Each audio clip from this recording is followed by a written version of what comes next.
Done a great job with the layout. I mean, it's a lot of fun. It's got great flow, some good passing opportunities, obviously. So, I mean, I'm really encouraged. I think it's going to be a lot of fun. James Hinchcliffe excited for the Grand Prix of Indianapolis. Let's see if a longtime motorsports journalist is. Bruce Martin of Race Day on Fox Sports Radio and FoxSports.com joins us now in studio. And Bruce, how do you feel like this race may play out as we take a look ahead to Saturday? I'm excited for the novelty of it. When you think of the entire history of Indy cars at the Indianapolis Motor Speedway and the fact that this is the first time in nearly 100 years there's been a race other than the Indianapolis 500 held on the ground. So that aspect, it does have an historic sense. Sadly, though, I don't know if a lot of the spectators have that same sense of history that I do. It really is a chance where the IndyCar Series can display the versatility of their drivers, because one week they're going to be driving on a road course. The very next day they're going to be going on the oval, trying to hammer down at 225 miles an hour. I really hope that there's a good walk-up crowd for tomorrow.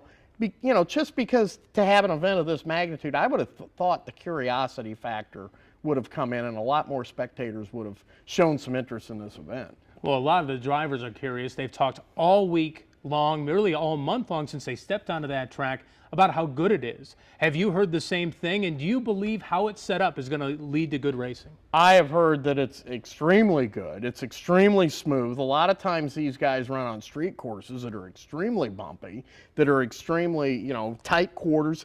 Here, wide track, which even means a wide runoff area. So if somebody does have a problem, they have area to get back on the course without damaging their car. I talked to Mike Hull, the managing director of Target Chip Ganassi Racing yesterday. He puts the facility, the road racing facility, on par with the Circuit of the Americas down in Austin. He says when you look at the grandstands, you look at how smooth the course is, and you look at all the amenities, this is on par as far as road racing facilities with Circuit of the Americas. We took a look at qualifying today, and we had a surprise winner of the qualifying, Sebastian Saavedra. And one thing that changed, a lot of rain. If it does rain on Saturday, how much of a wrinkle could that throw into the race, and could we see a surprise race winner? When it comes to racing, they always say rain is the great equalizer. It slows down the field. It allows some of the other drivers to catch up to the faster drivers. On a regular, all conditions being equal, talent will play out. But when there's rain, kind of equalizes the field, and that's when you can see a guy like a Sebastian Saavedra, as we saw at Barber, run up front.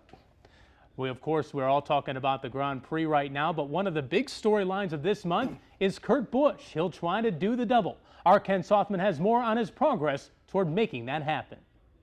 After finishing the Indianapolis 500 rookie orientation as the fastest driver, 2004 NASCAR Sprint Cup champion Kurt Busch feels like he's finally getting the hang of his new ride. I think we're starting to show the speed, which is good, and things are starting to slow down a little bit for me in the car, because when we did pick up speed, I didn't feel like I was gaining any speed with how quick things were moving. It just feels like I'm feeling comfortable and things are slowing down inside the car. It helps that Busch has those from Andretti Autosport there for advice. Ryan Hunter Ray came out, and then Marco's here today, and Marco's been very helpful today.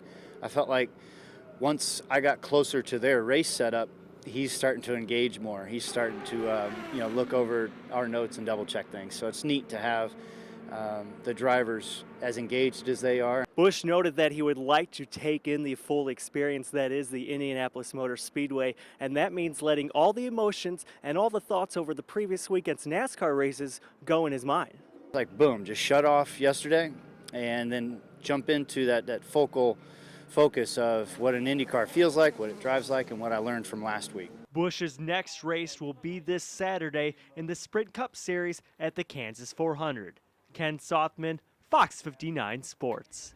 Thanks, Ken. Now it's time for our 3 for All segment. 3 questions about open wheel racing for Bruce Martin. And the first question to you: if Kurt Busch is successful in this double, do you think it actually could encourage other NASCAR drivers to try it too? It all depends on if they're able to put sponsorship together, because as we all know, dollars are what run programs like this. Keep in mind, the other drivers that tried the double were originally IndyCar Series drivers before they went to NASCAR.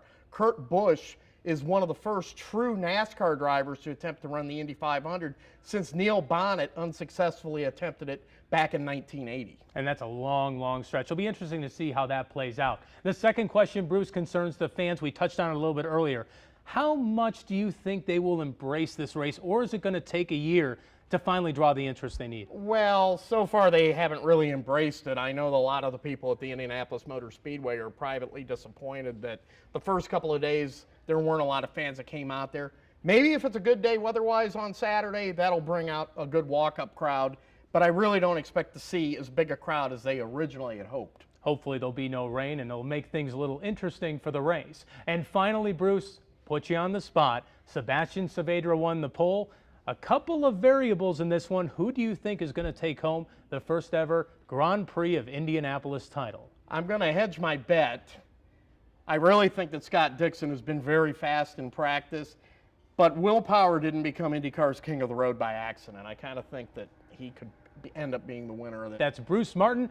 He works for Race Day for Fox Sports Radio and FoxSports.com. Check out his work there. But coming up next, we'll give you an update on the Pacers as they try to take a 2-1 series lead on the Wizards.